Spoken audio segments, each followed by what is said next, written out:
Trotro na ye call NIA one more headquarters one kan ha na ye card na wie na nipa be say 861,000 munkoje ye no ehun sam prince usasi edu busa Ghana for bi de nti be mo bi ye o card na so nkoje prince ye nti o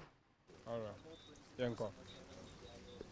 Adom Trotro ena etwegumu ewo ehyiashi NIA womo office ene obepie mu ewo ha nipa dom a womo abegu ano men kan kra ne nipa be 500 won a womo cards ahodo egua na womo ebeje womo nsuso a womo be registration fufuro womo nso a womo ye guarantors na womo ewo ha yi ensuo no na etoyi ye ne omanfo a womo ewo office bi abegina NIA office mu edi nkomo ena mo ba mo hwe process ekoso ewo ho a mo consent na de na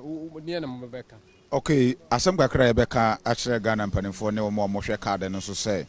said ye enhyehyɛ no ekɔ no ekosuro pa se yada agye ya bɛsɛ no de enka ensanhwe but enkontem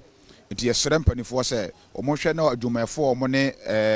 adwuma na hyɛ omo nsa no omo mani akɔ adwuma no ho obu on sɛ wɔtonwa na wasɔre na wɔfa ha ama ya bɛtena no ma akyɛ yie pa yesrɛ Ghana mpanimfo sɛ omo mani mehwa na obi asɛ na adagye aba wɔtumi yɛ de abɛn ne bibia sa akɔ baabi foforo sɛ ɔkɔ no ɔkɔ yɛ mpacho yo Mr. Fremi Eunice, my name is New Boy and Barry Galanta man. Ya baha much 530.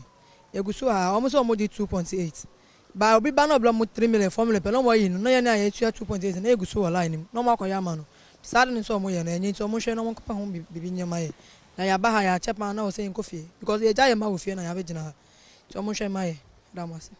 Womo nso a womo cards ahodo egu a womo eba beji a NIA de betu dwa se 861,000 cards na aye ready a womanfo emeji no ebi ewo office ne inside a womo etwen age wono card Adom Trotro ene me na medi mate yi ewo car mu se car no eye ma mate ne age so se awe